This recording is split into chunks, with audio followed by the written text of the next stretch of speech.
Hari ini kita masuk ke transaksi yang ke-11 dari Quintoys pada Mayo versi 18. Transaksi yang ke-11 kita lihat yaitu voucher kas kecil untuk pembayaran biaya reparasi peralatan. Berarti kita mengeluarkan uang kecil ya untuk reparasi peralatan. Maka kita pilih banking, spend money. Nah, di sini lihat pay from account-nya bukan cash in bank kan, kita ganti yaitu menjadi petty cash sesuai dengan bukti transaksi petty cash. Nah, kemudian kita lihat dulu di bukti transaksinya kita membayarnya dengan check number atau bukti transaksinya VKK strip 04 tanggal 9 September 2017. Jumlahnya adalah 150.000.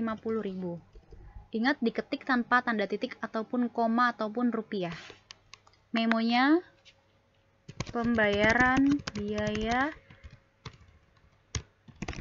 reparasi peralatan. Oke. Nah, account-nya berarti posisi debitnya, karena kan kalau petty cash ini posisinya di kredit, kita mengeluarkan petty cash. Sekarang kita tinggal mencari yang di posisi debitnya itu apa ya, beban apa? Yaitu beban repair and maintenance expense. Nah, repair and maintenance expense. Use account, kemudian jobnya dikosongin, memo dikosongin, dan pajaknya tidak ada ya, NT. Kemudian kita lihat total allocated-nya 150.000, total paid-nya 150.000. Kalau sudah, kita Ctrl R dulu untuk melihat jurnalnya. Nah, kita lihat ya, udah benar ya. Expense-nya di debit, petty cash-nya di kredit. Kalau sudah oke, berarti kita record. Nah, kalau sudah record, hilang, cancel. Lanjut, transaksi yang ke-12. Ada bukti kas masuk untuk penerimaan piutang dagang. Penerimaan piutang dagang. Kita lihat di antara menu ini yang berhubungan dengan piutang yang mana? Nah, yang berhubungan dengan piutang yaitu penjualan. Karena kalau kita menjual berarti kita menjual secara kredit, kita berarti punya piutang. Jadi kita pilih sales, kemudian ada receive payment. Jadi kita menerima pembayaran dari pelanggan. Berarti kita klik receive payment. Kita lihat di situ nama customer-nya adalah Sandan Wawa. Use customer. Kemudian ID pagarnya ini nomor bukti transaksinya BKM strip 03. Date-nya 9 September 2017. Amount receive-nya yang diterima kita ketik sendiri. Amount receive ini adalah jumlah semua yang diterima yang tercantum dalam bukti kas masuk. 916.300 ya. Oke, ini pasti akan berbeda dengan amount yang di sini. Kenapa? Karena dia mendapatkan diskon, maka yang diterima hanya 916.300. Jadi mudahnya kalau kita menggunakan Mayop, ketika kita menerima pembayaran piutang dari pelanggan, kemudian mendapat diskon, itu otomatis diskonnya sudah langsung terinput sendiri di sini tanpa kita mengetik. Jadi kita cukup mengetik yang diterimanya berapa, ya. Karena kalau misalnya kita menginput tanggalnya sudah benar, di sini tanggal piutang awalnya sudah benar 30 Agustus dan sekarang dibayar tanggal 9 September, berarti masih dalam jangka waktu 10 hari, maka dia mendapatkan diskon. Jadi ketika kita mengetikkan tanggal dan amount receipt, diskon akan otomatis muncul tanpa kita ketik, ya. Nah, lihat di sini sudah tercantum ya. Jumlah piutangnya amount-nya 935. Mendapatkan diskon 18.700. Ini nggak diketik ya, muncul otomatis. Total due-nya atau yang dibayarnya, cash-nya sesuai dengan yang di sini. Amount receive-nya yaitu 916.300. Nah, amount applied-nya kita klik lagi. Nah, muncul lagi sendiri secara otomatis karena kita sudah mengetik di sini, maka amount applied di sini akan muncul sendiri. Kalau sudah kita tap, nah, paling bawah juga tiba-tiba akan muncul sendiri. Total applied 916.300, nggak kena charge karena bayarnya masih tepat waktu. Kemudian total yang kita terima adalah 916.300 karena ada diskon di sini.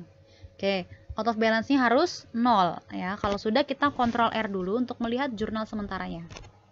Oke, ini ya. Jadi awalnya untuk jurnal yang pertama ketika ada pembayaran, kita menerima uang cash in bank 916.300 dari pembayaran piutang.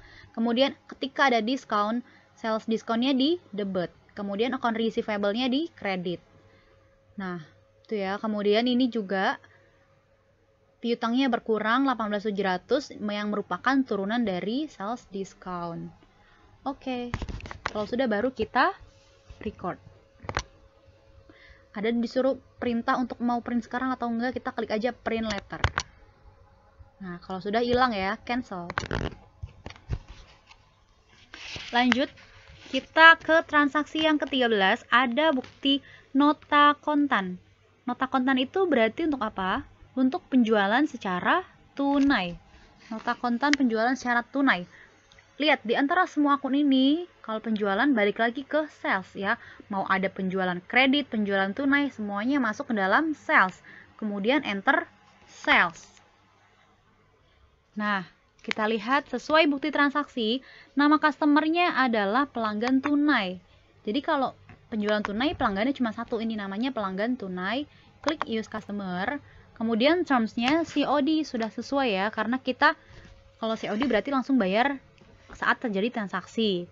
Kemudian invoice-nya, bukti transaksinya NK-03 tanggal 10 September 2017. Customer PO dikosongin. Kemudian pembelian yang pertama barangnya 1 unit, yaitu untuk barang Play-Doh B004.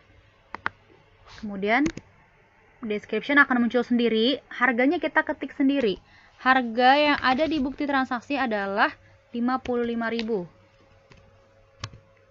Nah, total muncul sendiri, job dikosongin, teksnya atau pajaknya PPN. Nah, lanjut, barang yang kedua dijual sebanyak 2 unit untuk barang yang bernama boneka Barbie B011. Oke, di tab keyboardnya muncul sendiri description-nya. Price-nya 65.000. Tap lagi, total akan muncul sendiri dan ada pajaknya. Kemudian kita lihat subtotal 185.000, sudah sama ya dengan yang ada di bukti transaksi. Nah, kemudian ada biaya angkut nggak? Di sini nggak ada biaya angkut, berarti biaya angkutnya kosong. Terus ininya nggak perlu pakai PNNT aja, tidak kena pajak. Karena biaya angkut juga nggak ada pajaknya. Terus ada pajak dari penjualan barangnya, yaitu 10% dikali 185.000 udah otomatis karena kita di sini pakai PPN, udah kita tambahkan PPN, maka di bagian bawah ini teksnya akan muncul sendiri 18.500. Sehingga total yang harus dibayar oleh pelanggan kita adalah 203.500. Nah, ini ya sesuai ya, udah sama dengan bukti transaksi. Nah, kemudian inilah yang membedakan kalau kita penjualan secara tunai dan kredit. Kalau kredit, lihat di sini ada balance due atau piutang jatuh temponya. Sedangkan sekarang kita menjual kepada pelanggan secara tunai. Berarti kita harus klik paid today-nya nih.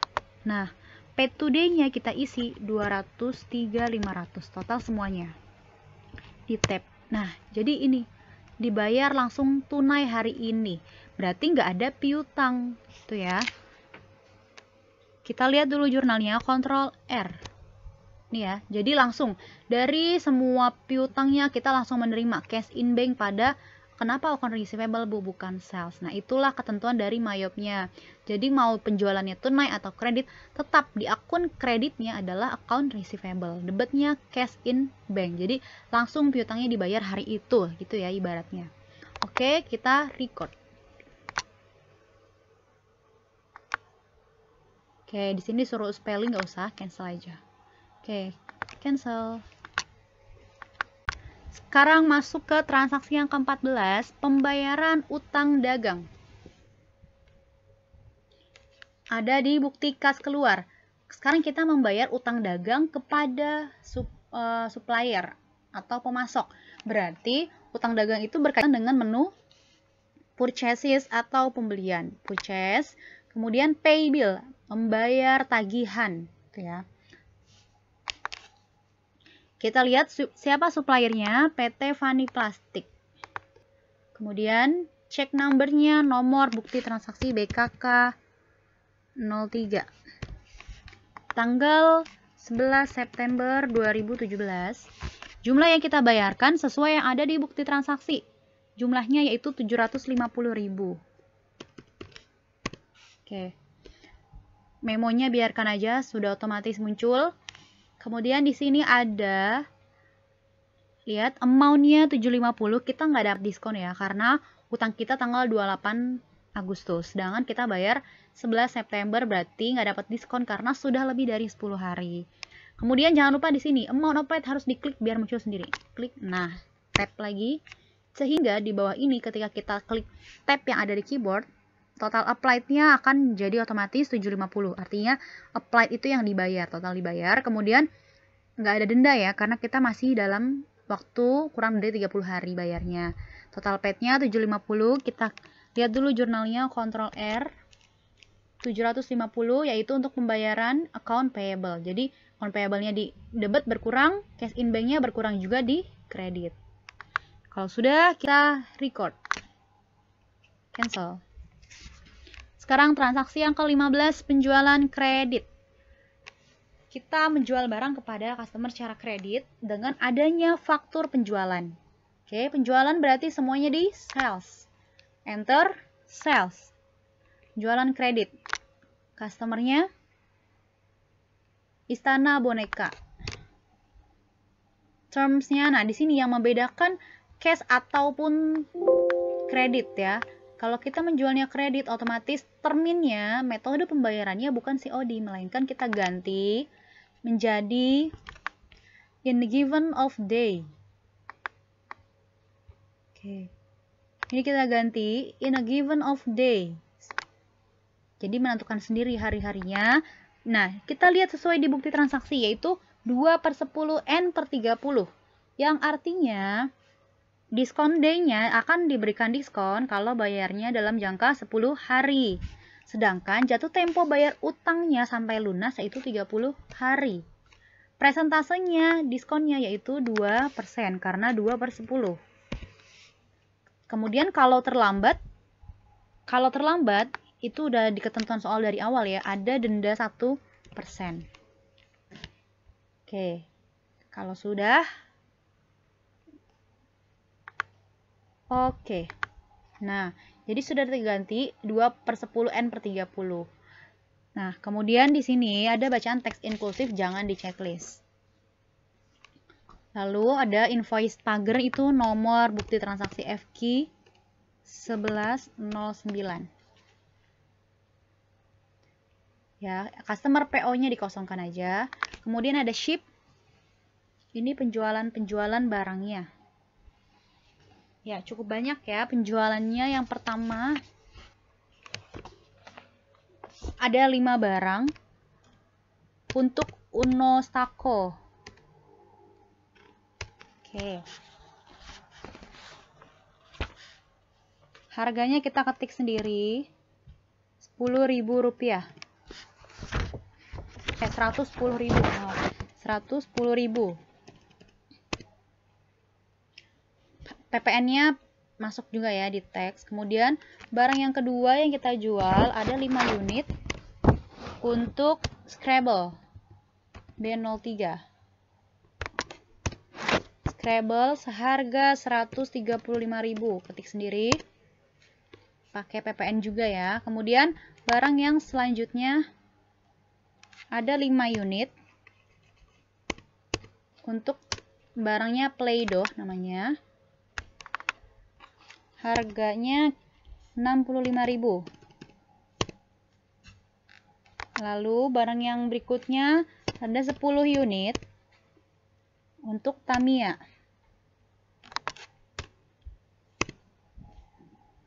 85.000. Lanjut, kalau mau geser ke bawah aja diklik panahnya. Setelah itu 10 barang lagi untuk barang yang bernama bola karet. Harganya 20.000. Lanjut, barang berikutnya 5 unit untuk boneka Teddy. 100.000 harganya. Semua pakai teks atau pajak PPN ya. Lanjut, 5 barang untuk boneka Pororo. Harga 115.000. Nah, lihat semua sudah kita input nama barangnya, subtotalnya sudah sama dengan bukti transaksi yaitu Rp3.675.000.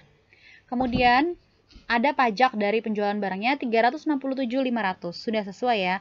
Tinggal kita input biaya angkut atau bahasa Inggrisnya adalah freight. Freightnya sebesar 30.000 biaya angkutnya. Ditanggung oleh pembeli. Nah, tapi jangan dikasih pajak ya, biaya angkut itu nggak ada pajaknya, tidak kena pajak atau NT. Nah, kita perhatikan totalnya sudah sama ya dengan bukti transaksi. Total semuanya nih, jumlah harga barang ditambah biaya angkut ditambah pajak jadinya 4.072.500. Nah, kita lihat di sini. Ingat lagi seperti tadi, bedanya kalau bayar cash sama tunai. Kalau pay today untuk bayar cash, sedangkan sekarang kita cara kredit ya. Secara kredit berarti nggak usah dipilih pay today, biarkan aja menjadi balance due atau jatuh tempo, bayar jatuh tempo ya.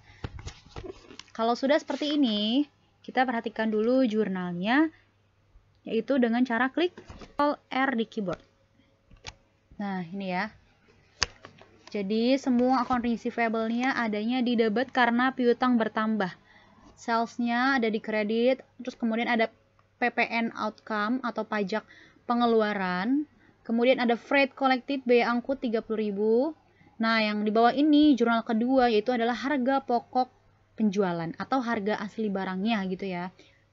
Ya, jadi dari semua penjualan itu COGS atau HPP atau harga pokok penjualannya 2.525.000. Itu ya. Kita klik OK, kalau sudah berarti record. Ada spelling, cancel aja. Cancel. Nah, sudah hilang ya kalau sudah di record. Itulah untuk transaksi yang ke-15.